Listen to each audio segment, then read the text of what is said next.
Well, I think I just messed up my intro music. That's not a good way to start. But welcome everyone. This is Nathan.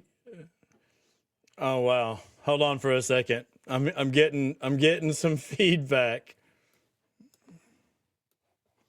All right. I see it. Okay. All right. Sorry about that. Yep, I was live at two different places. So once again, welcome. We've got people joining us, and it's good to see everyone on. I know some of you have been with me for the past few nights. We've kind of been on a marathon, and I've been having a great time. Tonight is going to be very special. So I have mentioned this before that, in my opinion, the best part of what I call this deconstruction, this religious deconstruction, has been meeting so many great people who understand what I have went through and what I am going through. And so tonight is going to be just that. So I only know her through a little bit of communication online. And then as we fumbled around with our audio and video for a couple minutes before, so we're going to get to know her together. And with that, I will go ahead and I'll bring her in. Her name is Johanna. Hello, Johanna. How are Hello. you? I'm doing well. A little nervous. Fantastic. Yes. So the number one rule of the bishop's interview is nobody can be nervous. Even if you screw it up like I just did. I had a bunch of stuff playing in my headphones, and so apparently I was on my YouTube channel and on this platform, and I was hearing both of them. So, Right. Johanna, welcome. I'd love for you to tell everyone like where you're at right now, where we're chatting from, and Sure. I feel like you have a really interesting profession. Why don't you just kind of introduce yourself just a little bit? Okay. So I'm Johanna. I live in Canada, in Toronto, and I'm originally from Chile. I have been living in Canada for 29 years. I am a flight attendant. I've been a flight attendant for 20 years, and it's an amazing profession. I really enjoy it.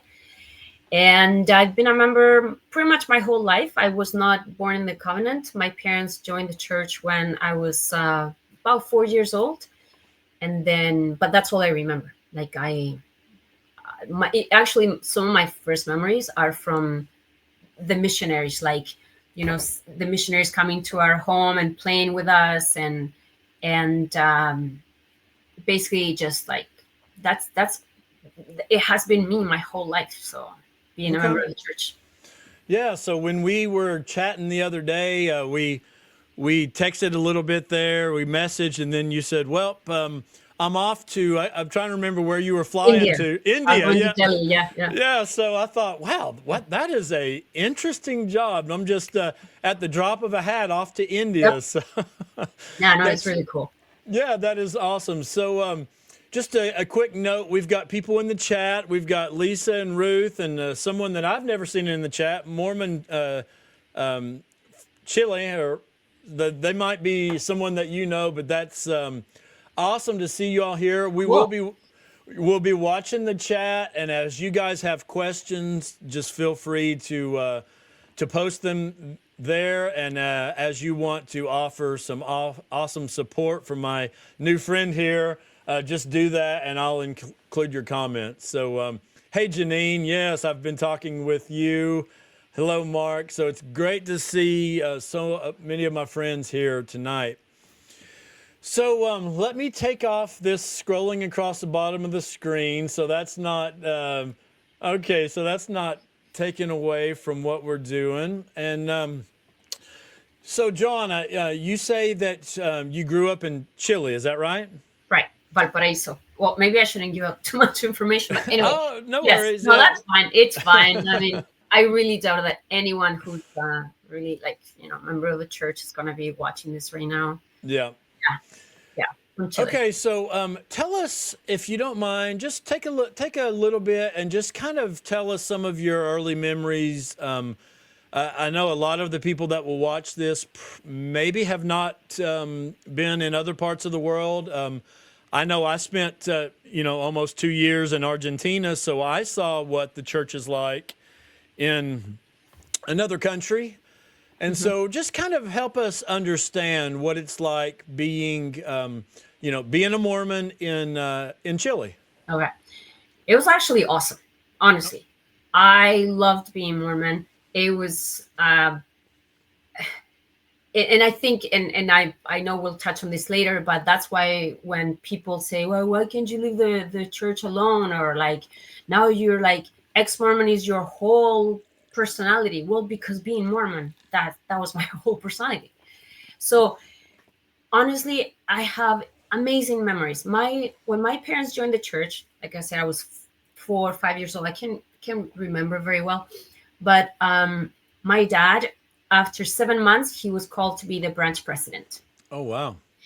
And then from there, like I can tell you, I never ever sat with my dad during sacrament. My dad was pretty much gone like a lot of my life because of the church.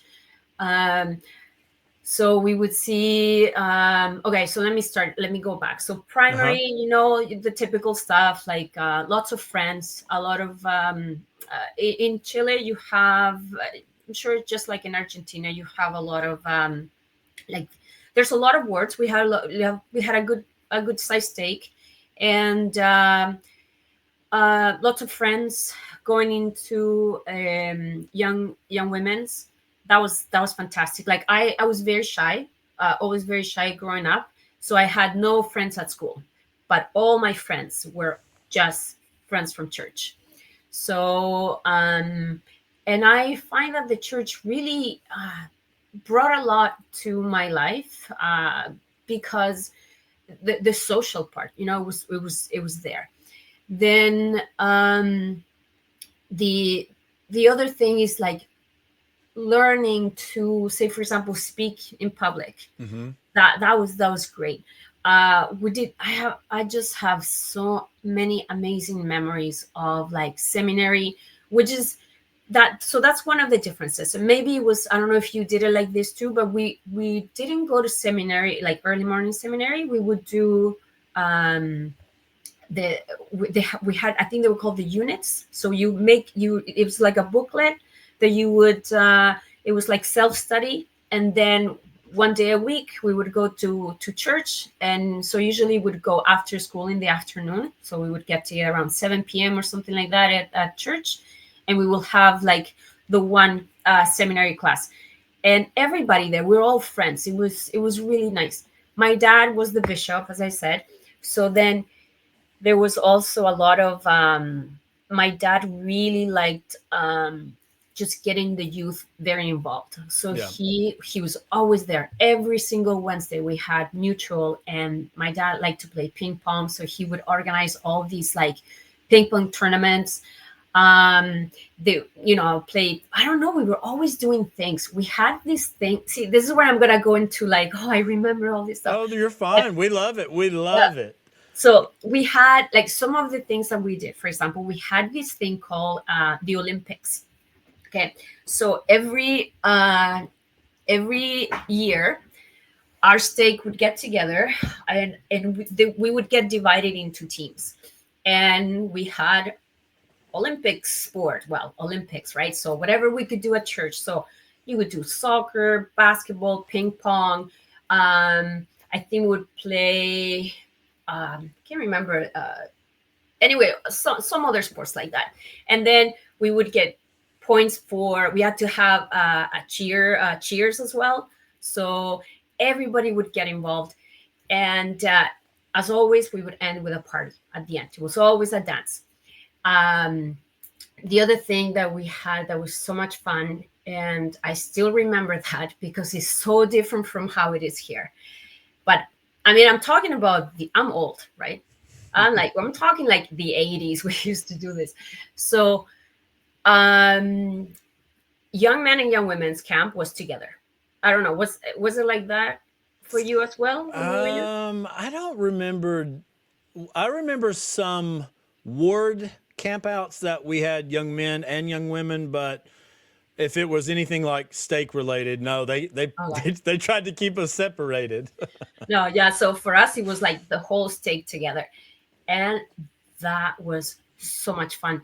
We would do, and it wasn't very like we didn't have a lot of like classes, or it wasn't very like a lot of push for the religion. We would get up early. There was always a schedule where they get you up really early in the morning, and then we start with a devotional. Um, we would do, yeah, something like that, and then there was a lot of time, free time. So what they would do for the religious aspect of our camp is that they would have workshops. So we would have, they were adults with us, obviously. So then they would say, okay, over here is going to be sister so and so, and she's going to be talking about this, and this person's going to be talking about that, and then you actually would choose which one you go to. Yeah. And then it was like free time. There was games. It was more like that, more social. We had this thing. I think they probably stopped after our group. But so we would have this thing called it was like joke hour.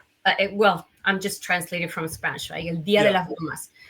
So basically, for 1 hour, I think it was like on Thursday between 11 and 12 p.m. The one of the brothers that would come with us, he was the young man's president, I think, from my work, and he was in the military. So he would bring his trumpet, and that's how he would wake us up in the morning. So he would sound the trumpet, and basically you could go like crazy. It was like Lord of the Flies. Like we were just running around crazy, and we were savages. So let So me mention a couple things. First of all, I love hearing these fond memories that you have. I also have similar memories. My wife and I met at events like you're talking about. Just stake things, stake basketball, stake softball. We actually did used to have what they called a wilderness youth conference where boys and girls from the stake would camp. And I have a picture around here somewhere of my wife rappelling off of this cliff, and it's a little picture of her in her harness and everything, little cute little thing. So I have very fond memories, and I think that's something that the church used to do really good. yeah, yeah. Really good. Just making a place, a fun place for. I don't know how it is in other parts of the country now, but most of that kind of thing. And when I was in the stake high council, I was trying to bring that stuff back because I had fond memories, and I'm like, we need to do basketball and we need to do this and all these things. And hey, Wayne, and I don't know. It's just things definitely are different now with that. Oh, So it totally changed. Like even I've talked to some people about that are in Chile, and asking them what I actually talked to my dad, and asking him how they do it now. So the church bought property, and that's where they go, and they basically copy what they do here now. So they go once for 1 week, the young women, and then for another week the men. They don't mix them, and they don't even have a place to swim. It's just like, just land, like in a rural area, and that's it. And they go in the summer, in February. That's when the summer is in South America. Very hot, and nowhere to swim. It has changed a lot. I think it's more of like, it's more about the indoctrination, I think, of kids now, when right. before it was just about us getting together, socializing, having fun, making friends. Like and then also we would, like I said, like we would do this camp. For us was like, we would leave on Monday, come back on Saturday, and then the week after, I believe, we would have a reunion dance where everybody would get together again, see each other. Lots of couples all the time. Like that's where I had my first kiss, was young men and young women's camp. And Oh, like so many fun things. Like we Yeah. had this thing where we would send letters. You could send like letters, like anonymous letters, and then at every night we would actually build a bonfire, and then somebody start distributing the letters and say in front of everybody, "Oh, here's a letter. Who's it for?" And there's like, "Oh, Nathan," and then you could have go get it. And then the idea was like, oh, for Johanna. But then what we would do is we would write letters to ourselves, because then you get called the time and then you're like, oh my gosh, I'm so Oh, popular. you were playing the system a little Yeah, bit. exactly. Yeah. No, but it was so much fun. It was really, really fun. Seminary, I don't know if they do it now. We used to do the scripture search, but with teams in the state, like the Super Saturday. I don't think they do that anymore. No, and the thing that was different too is like we wanted to go, like we would wait for those activities, and we look forward to going now. And I've worked with the young women, and you have to drag them, you have to go and pick them up, you have to go talk to the parents. Like they don't want to go, and the church has changed a lot, but they're just not listening. They're going in that direction where they're going to keep losing people. And yeah. So yeah, that is interesting. I went through the scouting program in church and got my Eagle Scout and all that. So we did a lot of campouts and things. And of course, you don't have to look very, very long to find how there's been a lot of people who had terrible experiences in the scouting program Yeah. and abusive experiences. But I would have to say, from the things that I saw and experienced, it was just like what you're describing, just fun times. So I agree, and I love hearing a few of these stories from you and how it was. You really enjoyed your youth. It sounds like. Were you the only? Did you have any siblings? Oh yeah. So we are five siblings. I'm the oldest. Okay. And so yeah, when we were little, we're all in. It was like the whole family go to church. Like we were there all the time, going to every single activity. And now, like, well, my I'm the only one, and my parents right now that are in the church. I mean, me, right? Okay. Um, And we're getting to that. I'm So getting there. Yeah. okay, so your youth was great. What happens when you get, up in high school and graduating, and was that still, great times? So yeah, I wanted to serve a mission. I was 18, 19, and I wanted to serve a mission, but at the time it was you had to be 21. I did a lot of these I don't know if you had them, that we would do the mini missions. So Yeah. I actually went to stay with the sister missionaries. I lived with them at their place for, I think it was like a week or two. Like we became really good friends. Yeah. Funny thing though is like, first of all, you have three girls. Let's say I was like 19 and they were 21, and we all had a crush on one missionary. So at night we would just talk about like, oh my gosh. And then we were at like zone conference, like, yeah, did you see elder so and so, and he looked at me and he whatever, like, you just like, just because you're a kid. Right? But Yeah. anyway, it was so much fun. And the other thing too is like, I was also a stake missionary. So I would have a companion that was around my age, and we would go like knocking on doors ourselves. Like that's how in I was. So I would go, and then we were taught how to teach the first discussion. Yeah. And yeah, so we would go contacting, is that what you call it, contacting. Yeah. And yeah, like I actually brought a few people like that I found through contacting them. Their whole family got baptized, like, and I loved doing that. I Okay. loved it. So So, in all of those years, did you ever come across anything that you thought was anti-Mormon, or anything that challenged your beliefs, or was it just smooth sailing? okay, so not necessarily that. So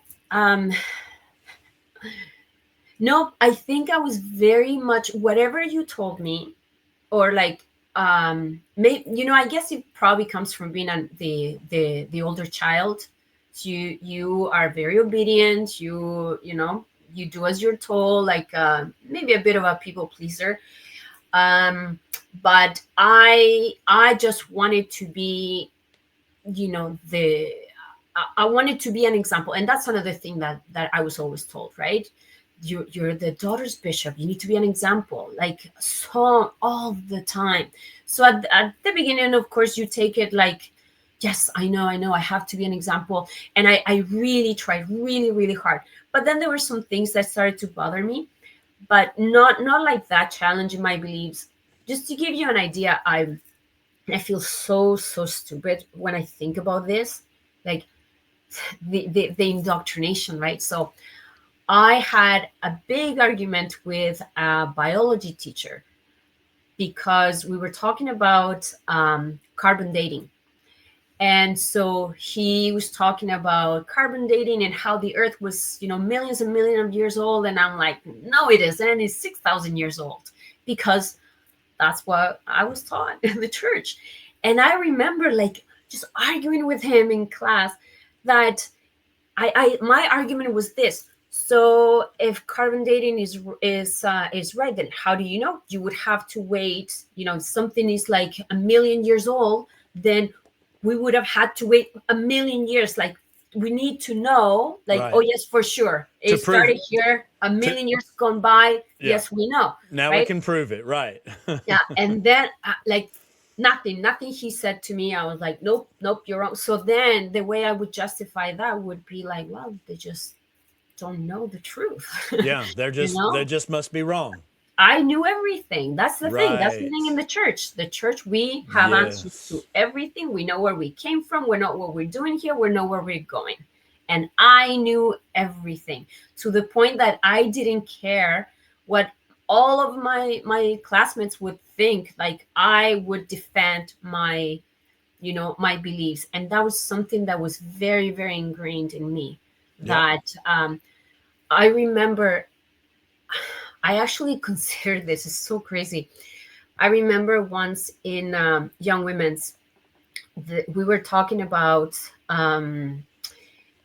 the time when there was a lesson about, would you there was a time that we were going to be later in the future where we were going to be persecuted, and then then they would ask, would you deny the church if that would save you? If somebody, like, this is a question that actually asked us Mm-hmm. during our um, Young Women's, like, if somebody puts a gun to your head, what would you do? Would you deny it? And I was like, I don't care, I'm dying.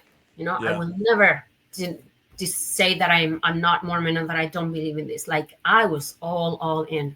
Yeah. Let me ask you a question. What was your, or your friend group? What did you guys believe about the Lamanites? Who were the Lamanites at that You're point? looking at one right Is that here. right? Of So course. you guys would say we're somos Lamanitas. Well, not really like that, but we knew we were descendants from the Lamanites. Like, that Okay. was it. I remember there was one, I don't know if it was an apostle, because I don't think we had any prophet that came to Chile. But there was one that came, and they rented this big, like, stadium, and this guy said, I give you, how did he, An something like, I can apostolic confirm. blessing. No, he said, I can confirm that when the Lamanites, when Lehi left, or they came in the ship, they they Landed here. landed here in Valparaiso. Oh, Like, wow. seriously. So we're Okay. like, wow, that is so cool. And yeah, absolutely, we all thought that. And that was something that bothered me too, in the sense, like, when we talk about Lamanites and dark skin, the racist part of the church, because we have two types of racisms, right? Like the blacks, and then Mm-hmm. the like the darker skin indigenous, Of course. Of and all that. course. Yep. So that was something that I did experience. Like, I remember there was a missionary that he was from the US, but he wasn't white. He was like Mexican, but born in the US, but he thought he was gringo. So whatever. And he said to me, he showed me a picture of his girlfriend. And then he said to me, he believed that if people were ugly and dark, it was because they didn't have the Spirit of God and they were not righteous.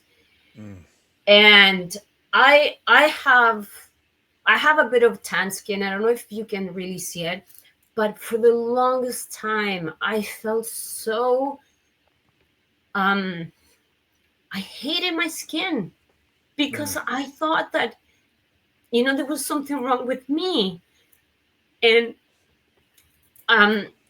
my grandma is not a member of the church, but she also had a bit of that because there's a lot of there's a I wouldn't say, well, there was a little bit of racism, I don't know, from her side. But to hear that, to read the scriptures and see that, or if you're, the Lamanites became evil and then their skin turned dark. Like, I don't care how they put it now. It's like, oh, the skin doesn't mean skin, and whatever the apologists say, that's not true. And that did affect me. Yeah. And yeah, but I never really voiced it or really, discussed that with anyone. But I honestly, I did believe that my skin would turn whiter if it was righteous. And that's something that they don't, the church can deny that, but they did say that. And even if they didn't say it directly, they said it indirectly. And people believe that, and they never corrected anyone. So. I could not agree more. And for the life of me, Johanna, I do not understand why, if the church claims to have prophets and apostles, why they don't go rewrite the damn scriptures and take that bullshit out of there. Yeah. Yeah. But okay, so let's keep going. So great youth, great through high school and things. Now take us, what happens next? All right. So, okay, I'm going to tell you a little side story there. Okay. Well, I was thinking, I don't know if my kids are listening, they're listening to this, but anyways. So, when I was 19, I believe I was 9. Yeah, about that, 19, 20. No way, I was 21. I was 21. I met a guy, and I broke the law of chastity. Okay. So there was no way I was going to tell my dad. And by the way, if you see the timeline, my dad was the bishop for freaking ever. He was a bishop for like 10 years. Okay. And then there was a break there because he moved, he traveled out of the country for about 1.5 years, and then he came back as bishop. And then he was the bishop again. Oh my God. So my dad was the bishop the whole time. Okay. And I was not about to go and, tell the bishop my sins because he was my dad. So I talked to the stake president, and I felt the shame. The shame, absolutely. And he said to me that I needed to tell my parents. And I was like, I said to him, okay, but inside I was like, heck no way. I never did. My parents didn't know about this, and they never will, maybe. But yeah. So that was it. And then I came to Canada. So I was 21. At 22 years old, I moved to Canada. So let me ask you real quick. Did you beat yourself up over that? Did you feel bad and dirty and wrong and broken? And absolutely. All of the above.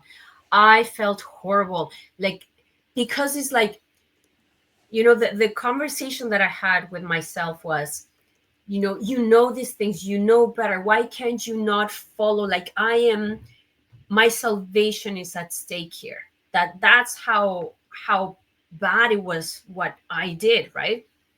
And yeah, for sure, like the guilt, that guilt is so intense for something that for majority of population is just a rite of passage, like. Right. And oh yeah, I cried many times. I would go. Okay, so I'll tell you a little bit about that too. So when I came to Canada, I met my husband, but we only got married like, I don't know, 2014, but we've been together since 1997. From 1997 to 2013, I was disfellowshipped. Oh, wow. Yeah, I actually had a little bit some in between there, maybe not, but I think probably I won the Guinness World Record for the longest disfellowship. Yeah, Because you were living with someone that you weren't married to. yeah, Okay. yeah, yeah, correct. And that, okay, so let me tell you another story about that. Sorry, I'm kind of jumping, but You're okay. You're okay. okay, so just so when I met my husband, we were together for 3 years. We were living together, and we broke. And this is something that I want you to like remember this part. We broke up. I was so in love with him, and we had a really nice relationship.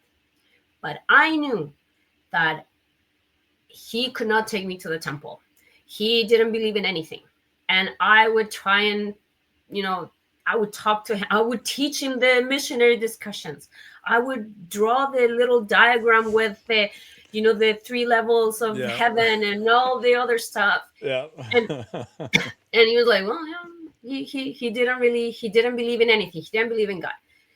And I really suffer.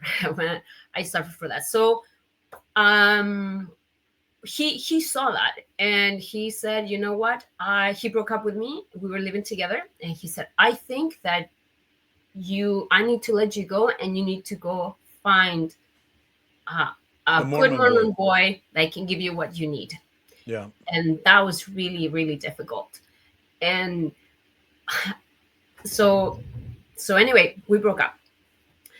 And that's what I mean. Like when people talk about people leaving the church, and they say, oh, they're just I don't know, like I can't stand when Nelson says like they're lax disciples, lazy learners, or that they get offended. No, dude, like I sacrificed a beautiful relationship Yep. because I thought I needed to be married in the temple in order to get to the celestial kingdom.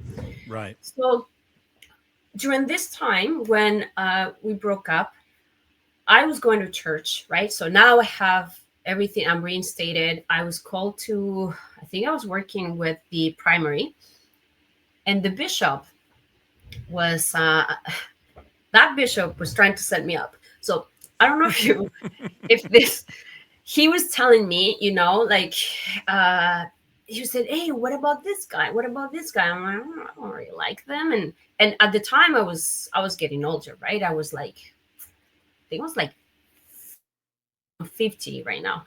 So I think I was like 30 or something like that.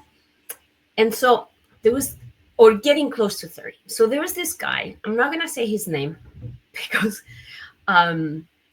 people might know him, but he's like the guy, like the reject, it's like, he was like super old. Nobody knew how old he was, but he was like the creepy older guy that was always hanging out with the youth. And the bishop said, what about this guy? And I was like, okay, first, he's not good looking. He is not interesting to talk to. He was my friend, but zero like attraction or anything like that. And so his answer when I said, I don't like him. And then he said, well, when I met my wife, I knew that she was a good member of the church, and she was a very spiritual person, and knew that I could have an eternal family, like we could go to the temple. So when I met her, I was not in love with her, and she was not in love with me, but we went to the temple and we got married. And now like the love came after, and they have like 6 kids. And I was like, he said that. I was like, but what if I don't fall in love with them and then I have to spend eternity? Like, how much fun is that going to be? Right. So, and I really thought about how I think that was the worst advice I've ever received. Yeah. Like, that's taking a big chance. And this is the other thing too. This couple, the bishop and his wife, yeah, they have like a bunch of kids and everything. I never ever have seen or saw them like being like, affectionate towards each other. Like, never. It was like they it was like a business transaction. Mm. Like, I got this, you got that, okay, let's put our, everything together so we can get there. And that was it. It was sad, and I didn't want to have that. Right. So sorry. Okay. So you were disfellowshipped for quite a while, but did you still attend church and everything Oh, yeah. during all that? Okay. So you were never not active. No, well, if I did become inactive was for like maybe 6 or 8 months, because I I I beat myself up for breaking the law of chastity. Right. So I did have, during that time when my husband and I broke up, I did go back, and then I had I my what do you call it? My rights were reinstated. I don't know what the Yeah. word So is. you were, it's like a restoration of blessings type thing. Yeah, Yeah. yeah. But that didn't last long. And then, um, so 3 years later, Eric and I get back together, and but yeah, like I really never went inactive for more than, I would say, maybe a few months at a time. Like, it was something that, for me, it felt like I felt this pull, like I need to be there. I know better. I know that I Yeah. have to be there. And then you start like thinking about all those things that you've heard before, like all the indoctrination comes back, kind of like, Satan doesn't want you to go to church. Satan's Right. putting those things in your head. If you don't want to pray, well, who's telling you that? So I always thought like, okay, so, the devil is keeping me from going to church, and I know that I have to go back. And I spent so many years just like suffering because I thought I was broken, because I was less, because I could not live up to the standards that I was supposed to live up. We're supposed to be perfect, right? Yeah. And that's a pretty high calling. Like, it's not. I don't see how anyone can feel happy when their standard is perfection, Yeah. because we're always, always doing things. So yeah, that was tough. So, my wife and I were just talking about this type thing today. We've been together since we were 15. And we had a time during that we beat ourselves up and had to go see the bishop. And we, were not, we were getting a little too comfortable and too close and breaking a little bit of rules and things. And oh my gosh, the shame and the guilt. We were just talking about that a few hours ago, that we felt. Eventually I went on my mission. We got things squared away, but I can't imagine, especially you as a believer going that long and, having these blessings that you don't have because, you're being told that you're still living in sin and things like that. So Yeah. I'm sure that took a toll, but where did all that lead to? Okay, so then Eric and I, my husband's name is Eric. So I got pregnant, and so I told him about it. We decided to get back together, and he was really happy when I told him that I was pregnant. Just summarizing the story quickly there, but we got back together, and then we decided to have another child very close together, because we wanted them to be friends. And so we just started living our life like a family. Right. But I did receive, like, this same bishop told me that I should break up with my husband Oh because boy. I was not going to be able to be sealed to my kids. And so his advice to me was that, I should just leave him and live my life with the girls in church and all that. And I actually called him up on it and I said, why would I take away my children's father? Like, we don't, we have a great relationship. He's a great dad. He's like, there was nothing that you would say, this person is toxic or anything like that. But the criteria of, well, he's not a member of the church, is like, that's it, everything else doesn't matter. So that was something that, you know like people said, put it on the shelf. So let me ask the folks in the chat if you guys have ever heard something similar to what Johanna just said, where a bishop or a stake president would encourage someone to break up or whatever if they weren't, either a member or a member in good standing or someone that would take you to the temple. I've definitely seen that and heard it a good few times, and I'm guessing that everyone will say yes. We have all seen bishops and people in authority make those recommendations, and sometimes it's much more than just a simple recommendation. Oh yeah, I mean, and then unfortunately, some people probably do it. They do that and they leave amazing relationships in their families because of what we believe, right? This idea of this heaven we're going to, and it's, anyway, Yeah. we know how that goes. Yeah. Right. So we're told to put God first, but Yeah. when that means what people want that to mean is put the church first and the church rules and the church Yep. laws, and it's like, well, wait a minute, I thought I was putting God first, not this corporation and all of their rules. So okay, so walk us through how that went. That you're kind of being told to break up, and then what? Yeah. So then as I say, I'm a flight attendant. So I had a flight to Chile. And then I went to see a friend, a church friend, and she married someone who's not a member of the church. And they have kids and all that.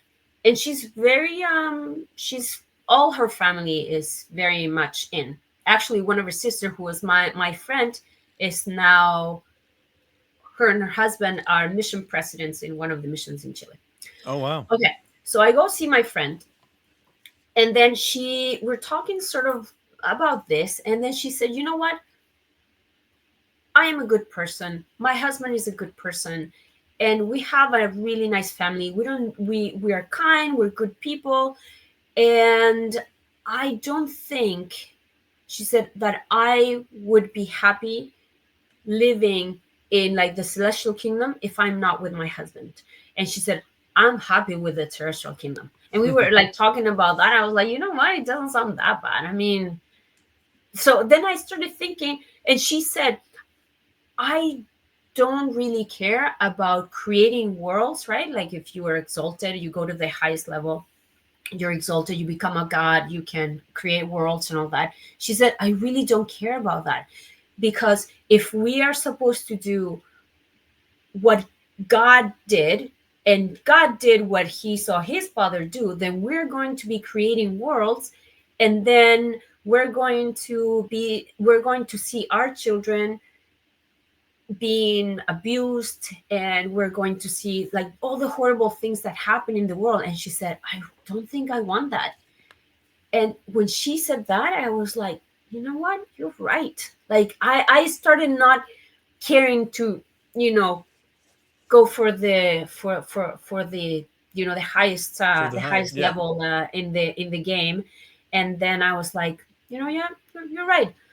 And then I that's when I kind of started relaxing, because Okay. my husband can tell you, I was pushy, man. I was very, very pushy with the church. One one of the things we talked about was that when we had the kids, he said, I said, I want the girls to be raised Mormon. And he said, okay, that's fine. But when they turn 18, you need to let them decide. So that was the deal that we made. Okay. So, did through that time did you think or hope and pray each night that your husband would finally Right. join? And yeah, And fastings and and all yeah, kinds of things like that. So, okay. So this is the other thing. We were not married yet, right? So we only got married when our girls were about, I think, 8, 9 years old. And I had a bishop. This guy was amazing. He was so amazing.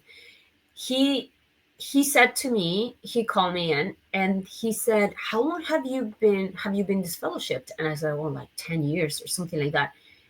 And he said, you know what, I think that's enough. I think that's enough. He didn't care that I wasn't married because he knew that it wasn't because I didn't want to. My husband was very much against getting married. He was like, oh, it's just a piece of paper, I don't need that to show my commitment to you. So he said, don't worry about that. You have all your back as a full member. So okay, that I thought was really, that was really nice. Like, because it wasn't my choice. I wanted to get married. I can't make someone marry me. right. So I think he saw that, and oh, and then this is the thing. So how you sometimes you brainwash yourself. I had not been paying my tithing very like to 100%. Perfectly. Sometimes Yeah. I'll be like, oh, I don't know, I need some money this month, so I wouldn't pay it all or pay a little bit or something like that. So I said, I want to get married, and I made a deal with God. And then I said, I'm going to start paying my tithing, and I just wanted to get married so I could be a member in good standing. Right. I started paying my tithing, and within like 3 months of that, my husband proposed. But Okay, so it worked out for you then. yes, but then I was thinking, that scripture that says, and I don't know it in English very well, but it's something like that. That it's something like there's a law irrevocably something in Yeah, heaven that you have to whatever blessing you want, you have to follow that commandment to receive that blessing. right. And then it says, if you say you want health, you follow the law of wisdom, right? Or if Right, you pay right, right. tithing, then you will have Yeah, financial blessings financial and all help. that. Yeah. And so that was something that was like, how did me pay my tithing? Like, shouldn't it be like I have more money, but then I'm getting Right. married. Anyway, it didn't matter. But that's something that happened, and I was like, okay, this is it. I'm paying my tithing. Like, I would give my testimony, and that was the one thing I would say, like, gotta pay your tithing. Like, I've received blessings from Okay. this, and I would like, get emotional and all that. I So so you came back, you're all in, I guess you get married, right? Yep, we got married. Yep. You get married and now you're testifying about tithing. So what went wrong, or what happened after that? I'm Okay. on the edge of my seat. All right. So I got married. I'm 40 years old, right? So throughout that time, I have different callings and all that. So last year, no wait. So it's just 2025. So this in October of the year, so 2023. So it's been like about a year now since I found out the truth.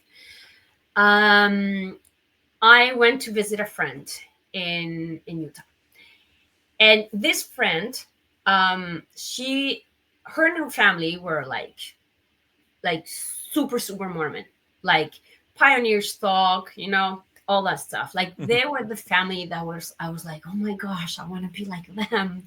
Like their kids are amazing, and they're like my kids. I say like clean your room and like why leave me alone, and then they would be like yes mother. Like they were so Yeah. incredible kids. Like her kids would like read their scriptures, and I felt so bad because you're always comparing yourself, right? Right. Anyway, I go visit my friend, and then you know how Mormons do, you know, when we're together, we talk Mormon stuff. Right. I don't know. It's kind of like, I guess that's what connects us, right? Yeah. So I would say something about the church, or, and then she would say, yeah, but was it really like that?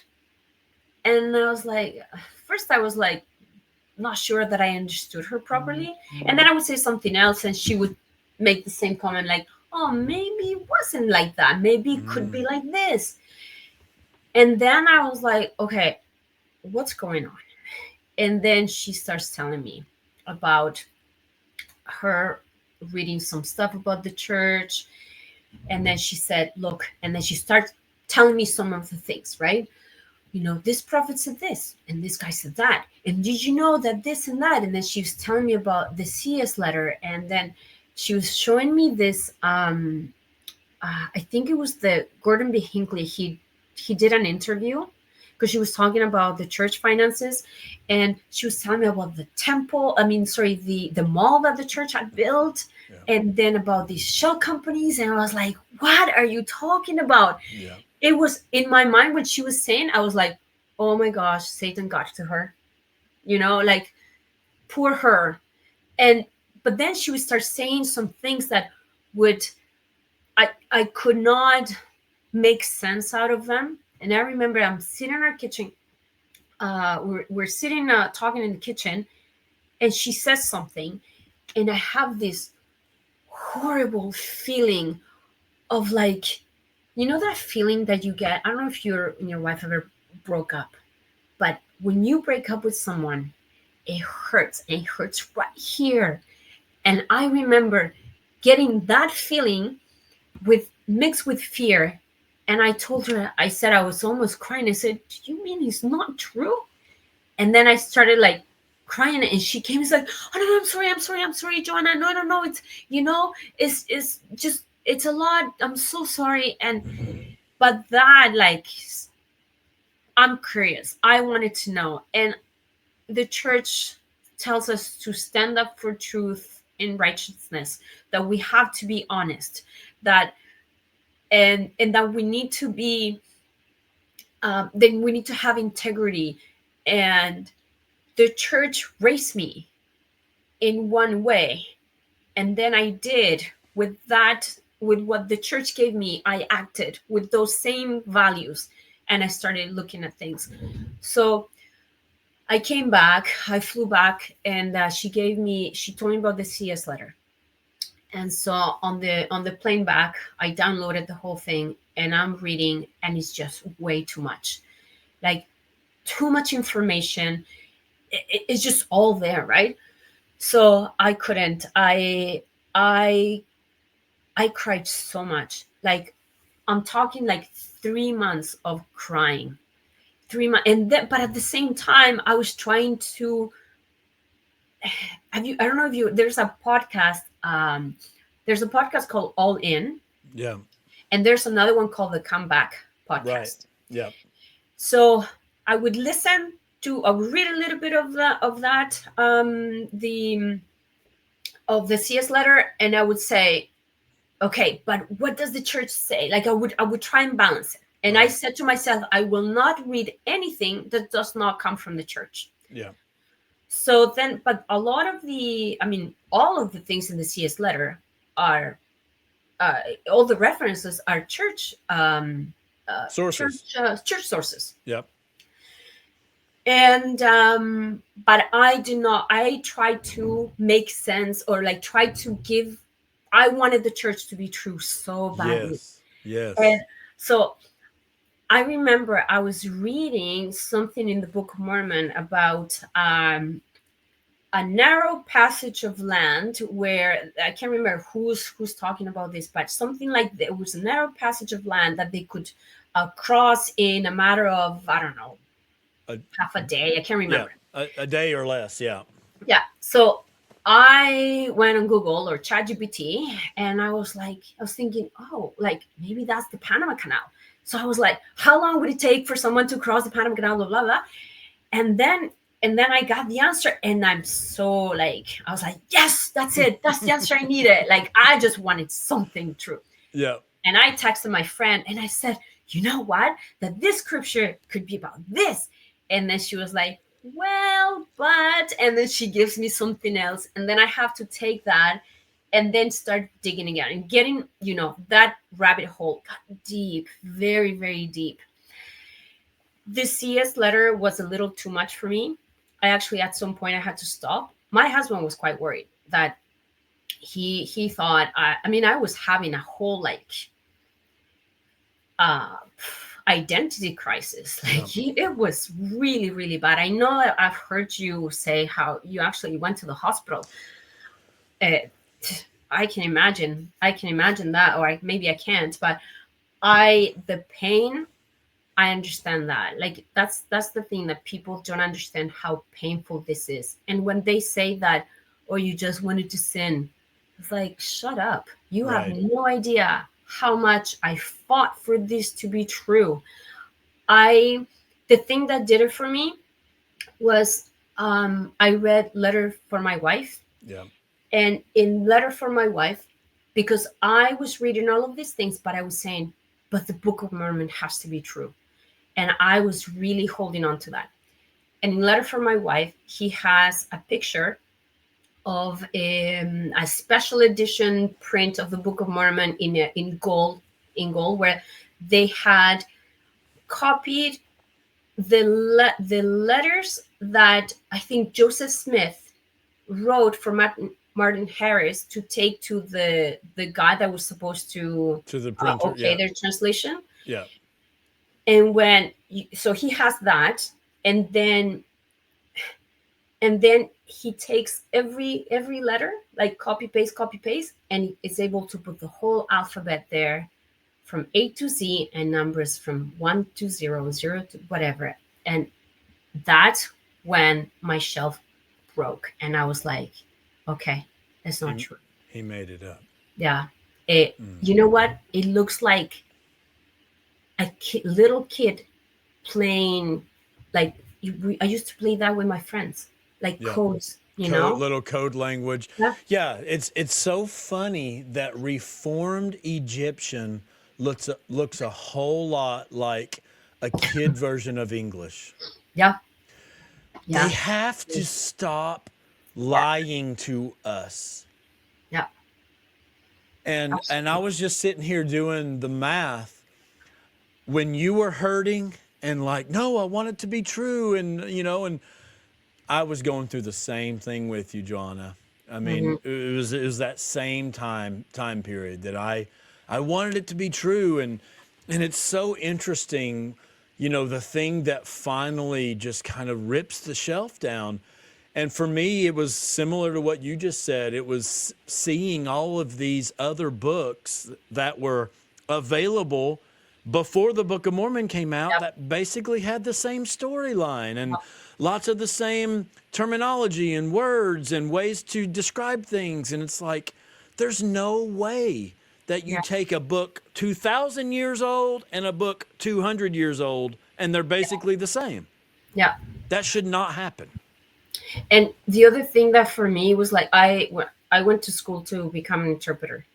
And when they talk about, I think it was Jeremy Reynolds in the CS letter, he talks about the Rosetta Stone. And then he does the timeline with when the Rosetta Stone was discovered and how by that time it would not have been available for those people living in the US to have access to that, to use it, to correct the translation.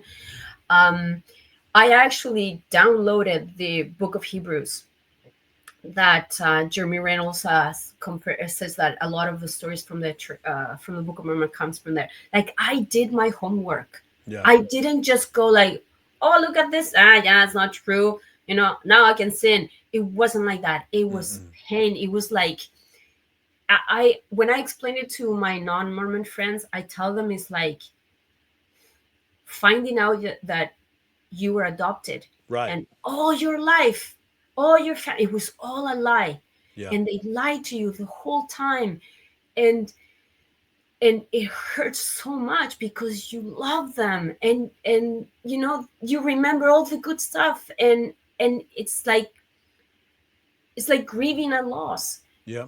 And going talking now about the like segueing to the PIMO thing. I think that's why it's hard for me to leave right now, because I went through 3 months of crying and heartbreak, and I feel that leaving, physically leaving now, I have to rehash all of that, and I'm almost afraid of that pain. And even when I talk about this, I get emotional because, and here's another analogy.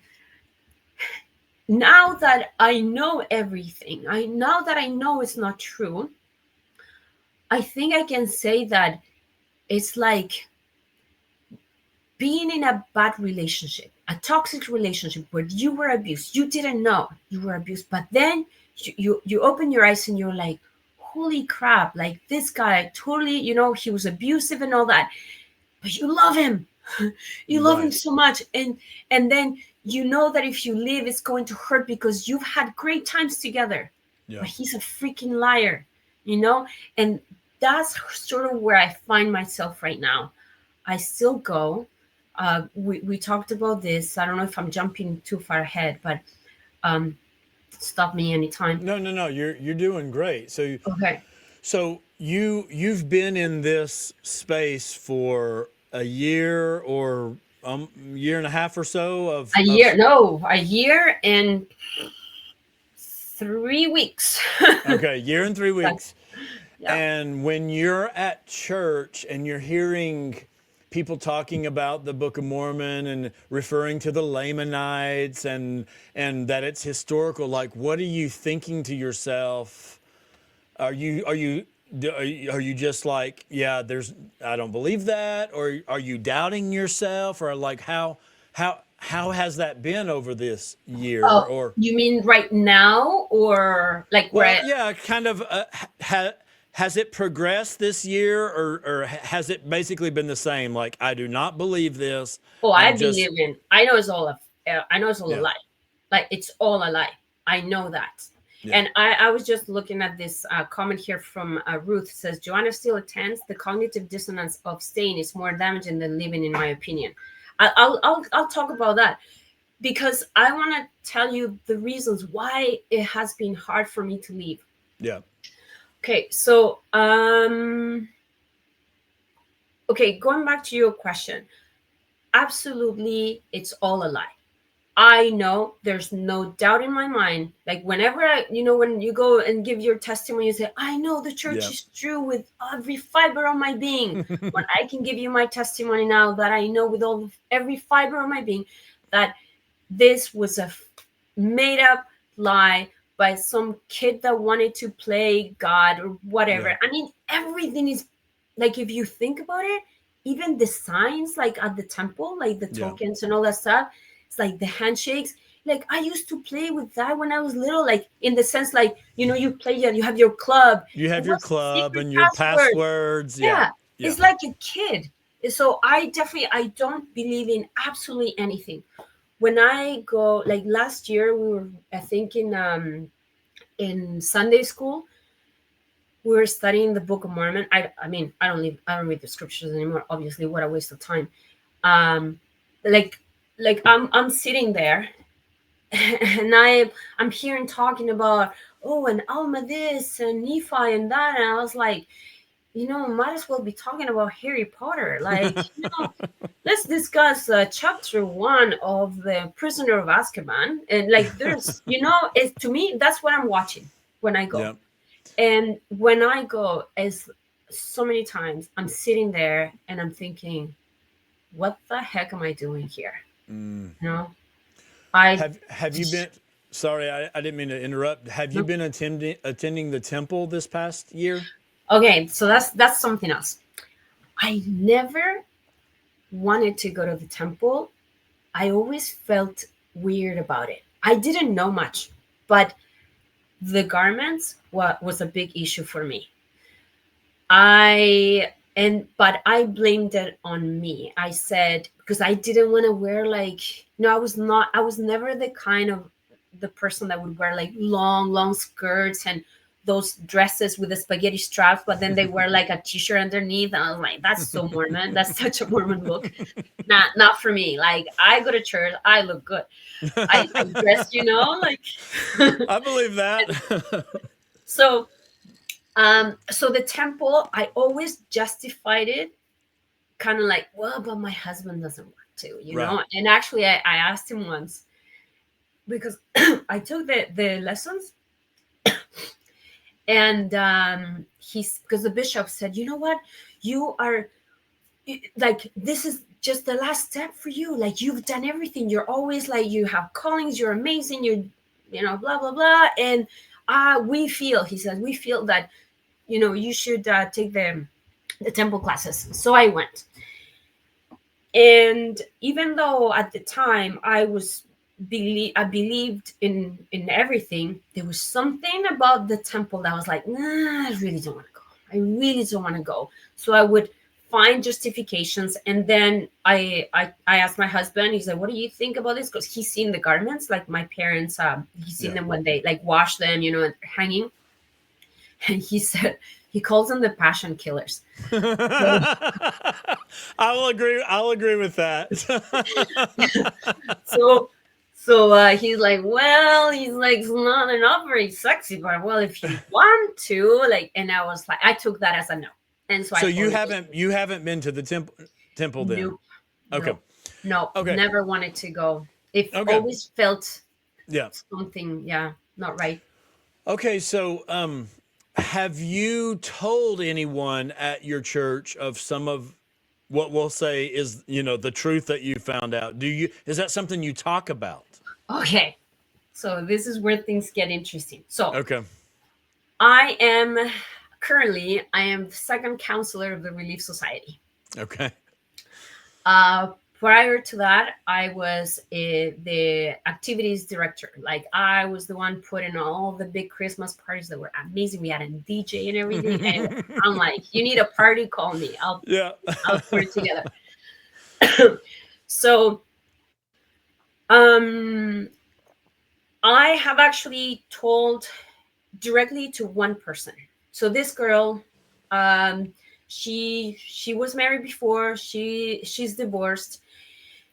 And she's given a class once in Relief Society, and she's crying and talking about how she's waiting and hoping to meet someone that she can go to the temple with and get married and all of that. And I'm there thinking, crap, like, it's not true, right? So I called her later. I went to see her, and I said, look, I need to talk to you about something. And then I said, about your lesson, I felt really bad about what you were saying, and I understand the pain that you're going through. But I said, what if it's not true? And then she said, well, actually, I have thought about that. And then I just went like, everything, right? I was like, what about this? What about that? Look at this. Let's read Doctrine and Covenants 132 section, like all of the stuff. But she's still in the church. And she was dating a guy who was not a member, and she broke up with him because she was afraid of breaking the law of chastity. So she is the only person that I've told. But a while ago, so in my calling, I'm in charge of, my calling has to do with missionary work. So I honestly, it's kind of like, I don't know what the heck I'm still doing there. But anyway, missionary call. We support you, Johanna, in your timeline. That's what we support. So Yeah. are you going to tell what happened yesterday? Is that what you were about to tell? I'll tell you. Yeah, I'll tell you right after this. Okay. So what No, no, happened? no. I thought that's what you were leading Oh to. yeah, Go no, ahead. Go not yet. ahead. Okay. Go So the ahead. missionaries, so in our word we have Spanish missionaries. I go to an English word, but we also have Spanish. A group, two sister missionaries that they get Spanish people, right? And so they've been asking all the time. They were asking me, "Hey, Sister Pat." Oh, I give up. Oh, we might not say. Nobody heard Hey, you. hey, Johanna, can you come and help us with, can you give your testimony? We're meeting someone. So I ran out of excuses. And so I invited them over for dinner. And then I told my husband, I said, I'm just going to tell them. And I had practiced all of this. I said, I'm just going to tell them that I'm having some, or my values are not really aligning with the church values. And I was going to be very vague. Yeah. So we have dinner. And just before dessert, I said, well, guys, I wanted to bring you here because I need to talk to you about something. And then I just threw up everything. I was like, what about this? And so if and I said, President Hinckley, he wanted to do this I'm a Mormon campaign, and then Nelson comes and say, the word Mormon is a victory for Satan. So which one is it? And I was giving them all this really good ammunition that I know is like, can be destabilizing, because it was for me, because I wanted, like at that moment, and it's been happening more and more. It's like I have a really hard time staying quiet about things. And my husband goes like, okay, Johanna, that's it. Okay, that enough. And I was like, okay, sorry.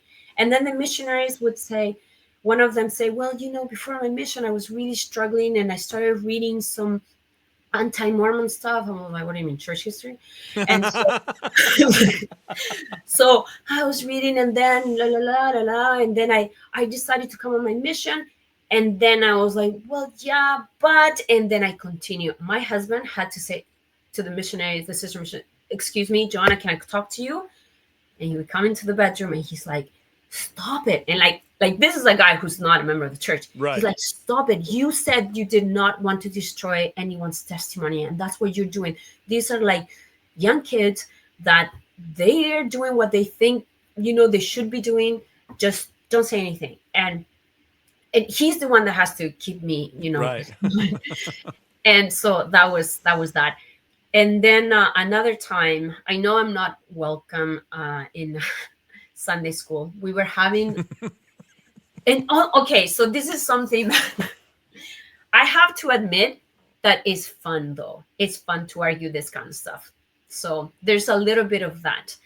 So in Sunday school, we're talking about the barges that the Jaredites built. Yeah. So they're talking about that. And then there's the scripture, and they say, and then the brother of Jared went to ask God about how to light them. And then he said, oh, hey, God, what about if we put windows? And then God said, no, because they would shatter. And then I'm like, oh, ChatGPT, when were windows, invented? And then I'm like, I raised my hand, excuse me. I said, well, windows were not invented for another 1,000 years. So maybe, and then I said, well, maybe this story, we shouldn't take it as something that actually happened, but maybe it's like, like a story that people told. And, I'm trying to make it, like, take it into that direction. Right. And then the comments start. One brother goes like, well, that's if we're told that you should doubt your doubts before you doubt the church, and all those same things that everybody says, because we just repeat stuff, right? And then somebody starts talking about how, because I also talked about how it didn't make sense how these things were built. And then I say, so because they said that they would just go flop around exactly. And they like would a dish, flip upside down, and then they go back, and then you have a plug, and then you put plugs on both sides. Like the ridiculousness of this. Yes. You put a plug on the top, so if you're facing this way, you can unplug it, but if you go upside down, then you also have a plug. And then And I'm thinking in my mind, I'm like seeing people rolling around. They're like, whoa, and all the animals running around. And then I'm like, and I was like, and what did they do with the poop? Right? How did they handle that? Where they put all the water for all the animals? And like all of these things that I actually had thought about before. Yeah. Same thing with the Noah's Ark. That never made sense. And I did ask a question about that. I said, how did the polar bears made it all the way down to, like wherever like Noah was? And then the answer from somebody else was, that's not necessary for our salvation. Right. It was like, stop thinking, They don't use the ask. same bull crap answers worldwide. Doesn't matter where you're at. It's the same things from doubt your doubts. Yeah. That's not whatever for your salvation. What it's all We'll the know in the same. millennium. Yeah, we'll know in the millennium. Okay, so do you want to tell us a little bit about what happened yesterday, or is that Yeah, not? sure. No, Okay. yeah. I don't remember all the words because I was just like so upset. Okay, so missionary correlation meeting. Every Wednesday we have a call. So in this call is all the missionaries, myself, member from the bishopric, and the mission leader for the word. So in this meeting, there's also we were talking about this earlier, but there's this man also that is not from our word, but he works with the mission president. And I'm not exactly sure what his calling is, but he's like it's like just anyway, that's his calling. And then he's some deciding kind of assistant to the president. Yes, Yeah, but he's an older man. He's not a Yeah. missionary. Like he's Right. an older man. He must be like, I don't know, mid-50s or something like that. I'm saying older and I'm anyway. So the thing that our word gets so many baptisms, so many, and I mean no offense to anyone, but the people that get baptized in our word are all immigrants. They're either immigrants from some Spanish country or from Africa. And I think it's because the missionaries target those people because they're in the country, they're by themselves, they're looking for a community, they're looking for help, because that's something else that I'll tell you also, that something that happened. And so that's the people that we get.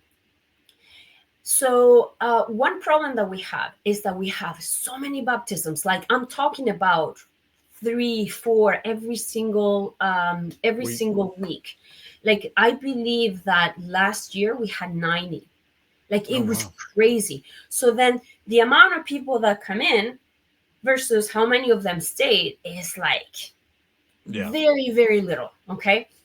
So one thing that we've been asking, or the other people have been asking, is for the missionaries to please make sure that the people that they're teaching, now they call them friends. I find it so weird. Friends, like it's like you're taking the word friend and just like making it into something that means nothing. It's not a friend, but exactly. I mean, but they don't want to call them investigators because they don't want them investigating anything. Right. They're gonna come up with something else. Yeah, I think I see where this story is going. So go ahead. So what did they say? Yeah, so we were asking them, please make sure they understand everything, because what happened a while ago, about a couple months ago, we had a temple trip, and the state wanted all the words to send, to get like the new people that have been baptized to go to the temple. So 4 people go from our word. On the way back, they stop at a gas station and they tell them, oh, go and get some food, whatever. And like 3 of them come back with coffee. Oops. So it's like, then they're saying, like, missionaries, are you guys teaching about the word of wisdom? Like, what's going on, right? Right. Okay, so then last night, we're kind of like making sure that people know, because people are getting baptized. The bishop doesn't even know who they are. And so they're saying, we need to make sure the bishop meets with them first. Right. And then this other person in the bishopric says, they don't need to just they need to qualify for baptism. That means they need to understand what they're doing and all of that. So then this guy, the mission assistant, Yeah. he says, I mean, I can't stand the guy.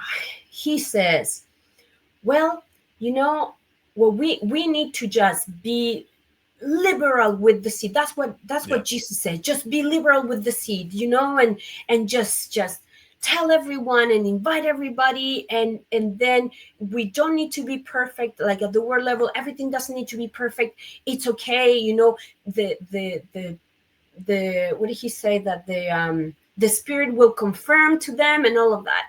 And then he went on and on for I don't know, a couple of minutes. And then, so we do that on a call, like no video or anything like that. My heart was just going like, oh, so upset, because everybody's telling them, we want to make sure we know who they are. We want to welcome them and all that. So then I said, well, I don't agree with you. I said, I have to disagree with you, because you're talking about being liberal. I see it as being irresponsible. Right. And I said something that I hear John Dehlin says, and it's so true. I said, they need to have informed consent. And yes. I said, this religion is a high demand religion. If I was the one listening to the missionary discussions, and they tell me, oh, and by the way, you cannot drink tea or coffee or alcohol, and maybe all my life, it's part of my culture to drink tea. Oh, and you have to give 10% of your income. I'd be like, what? So I said, we need to make sure these people know, because they're all talking about, why are they leaving? Why are they leaving? And of course, in my mind, I'm like, well, why wouldn't they? But I have to still, I'm playing the game. Yeah. I'm living like a double life, right? I totally see that. So I was so mad. And then this guy is saying something like, the missionaries, he starts putting the blame on the missionaries. And I said, you know what? This sounds more like we're running like a sales division of a company. And the missionaries, I said, it's not the missionaries' fault. It's the mission president, because he was putting the blame on the missionaries. I said, the missionaries are just doing what the mission president is telling them. So maybe the mission president is the one that needs to change some things. So this is not about numbers, but it's about people. And then he was like, well, sister, then, let's ask the missionaries right now. Okay, missionaries, do you teach that and that? And then, do you feel pressure like that? And I said, you know what? I don't think that is a fair question to ask of the missionaries right now. You're putting them in the spot. So then, to my surprise, the bishopric and the mission leader, they're like, well, we agree with Johanna. Like, this, we need to make some changes. And then we had to cut the meeting because it got very heated. But I see, like, when I think about what I am doing in the church now, and I'll get to that too, is like, at the beginning, I thought, I want to make changes from the inside. Okay. Right. I was like, I love my experience in the church. I know it can be better. But I've realized now that the culture is just, I don't think like we could. I mean, we can make small changes, like, for example, like some young, right, with the children and all that. Like, we can make changes like that. And I'm hoping that I can, but people are so indoctrinated that it doesn't matter what you tell them. They just don't believe. You can show them everything, they don't believe. Right. And the other thing is that I feel very protective of the missionaries. And I have a really good relationship with the missionaries. When they come over, it's like, I don't want to hear any message. Like, we have guitars, relax, we play video games, we talk, we laugh. It's really, really just enjoy yourself. Be a kid. I don't care, right? And I've had missionaries that have a missionary that went home because of he just mental health. And then there was another missionary that He's such a great guy. And I was in church, and I had my phone on me.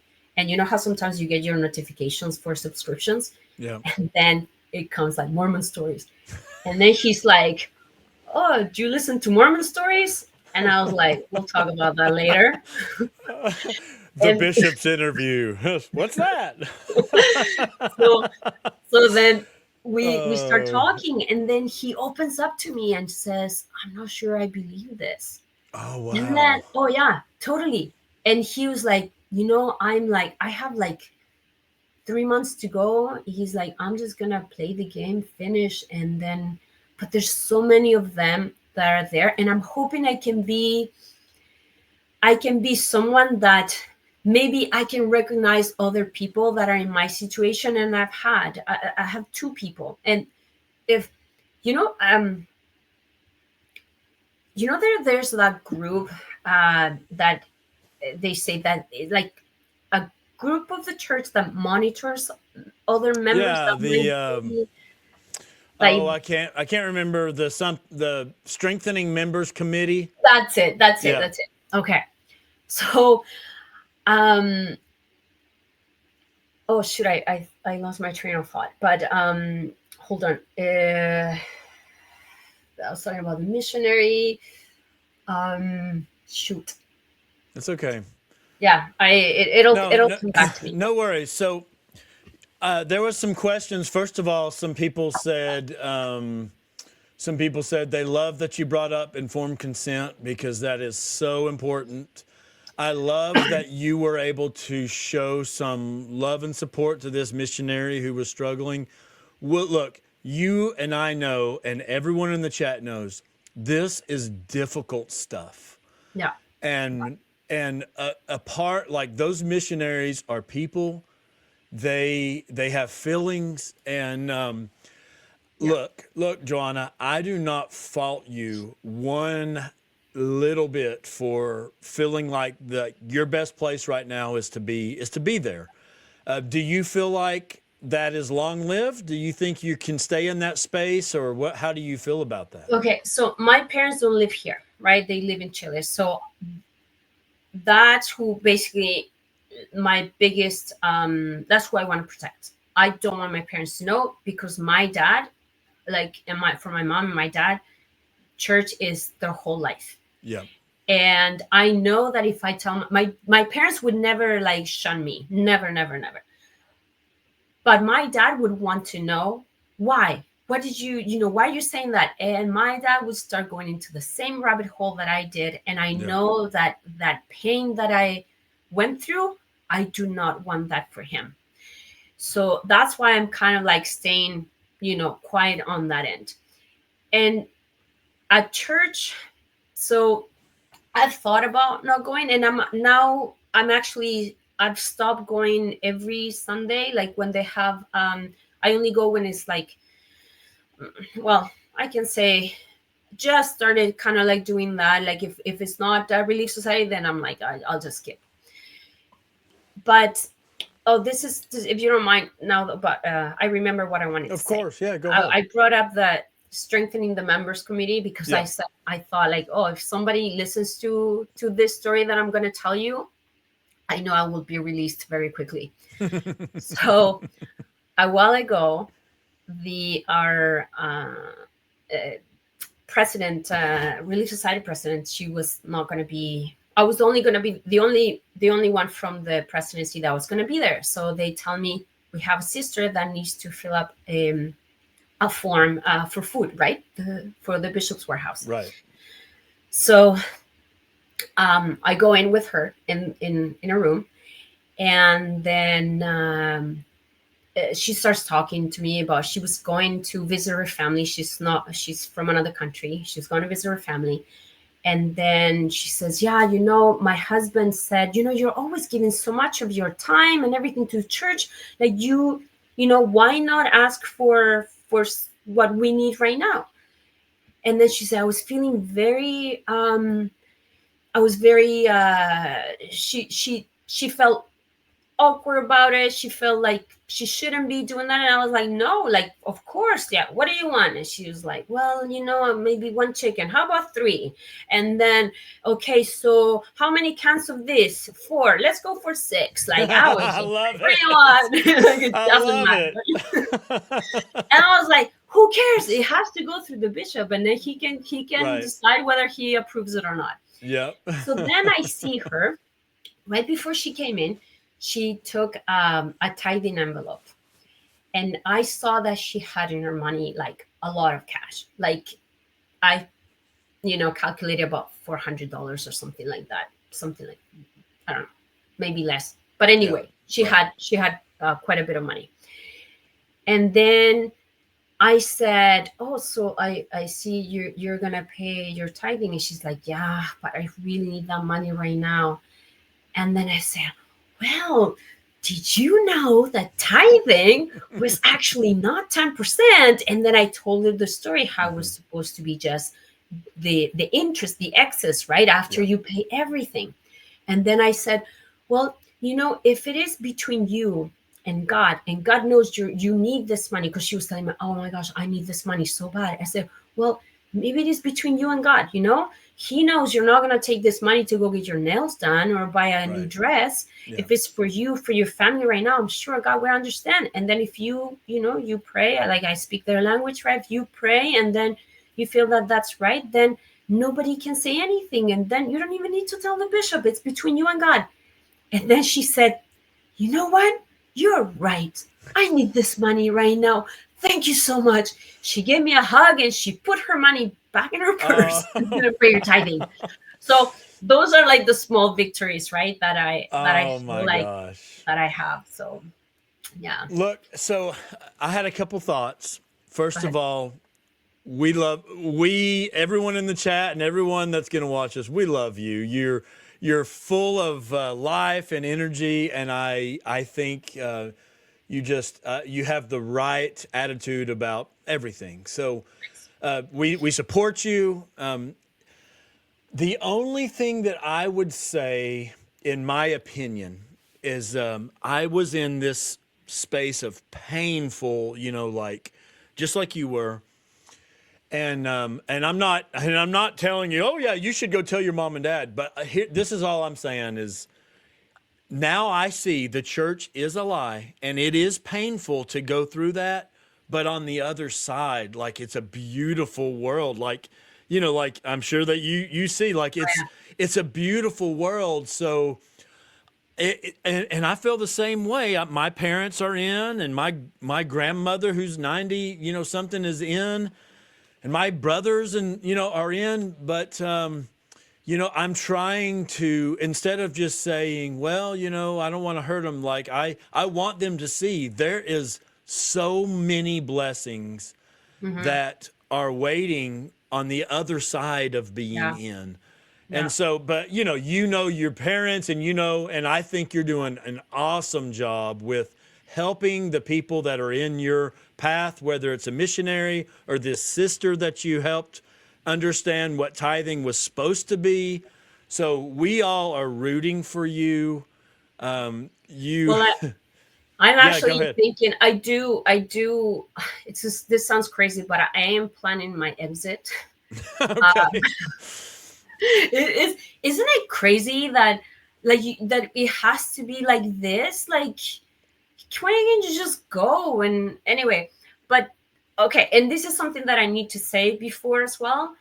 I am also very worried about losing my community, because that's one thing that the church does really well. Right. And I'm worried about losing friends that I have, Right. although I know that those are Sunday friends. Right. And that's something that I've seen, that church friends are not real friends. And I know that.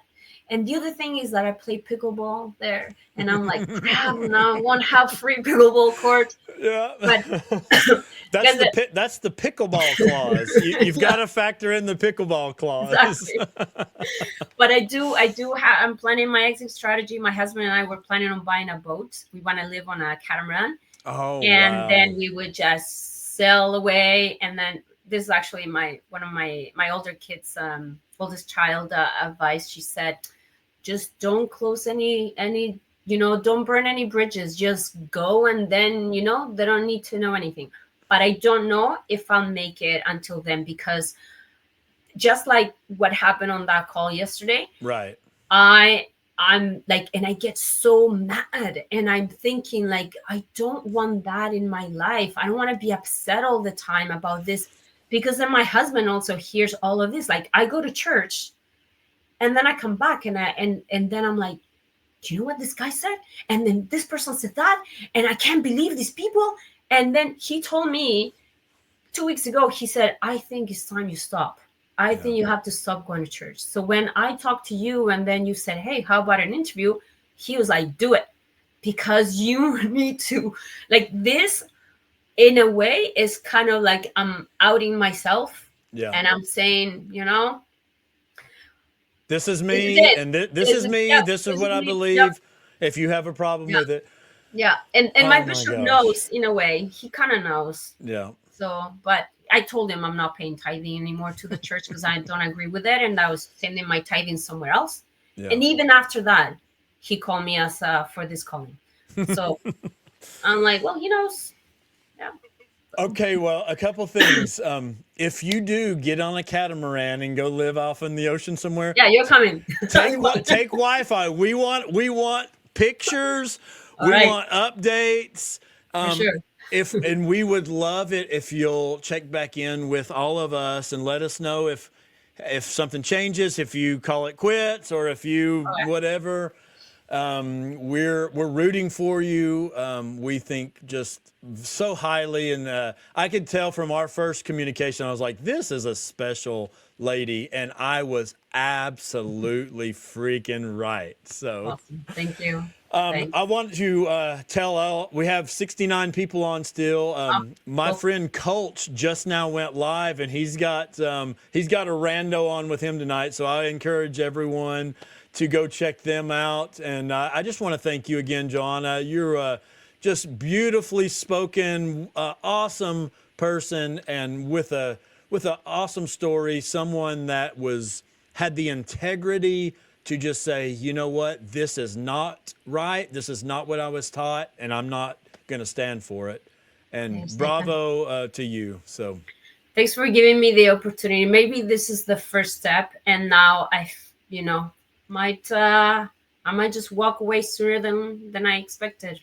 So, well, whatever you decide, we support, and I join my voice with Mike here that we wish you all the best. So thank you. Okay, well, I'm gonna let everyone get off, and hopefully we'll all go join Colch over there. Johanna, have a great evening. What time is it where you're at? 10:09. Okay, same time. Sweet. Same time. Okay, well, thanks everyone, and I'll talk to everyone soon. Johanna, thanks again, and everyone take care, and we'll see you all very soon. Thanks. Bye-bye.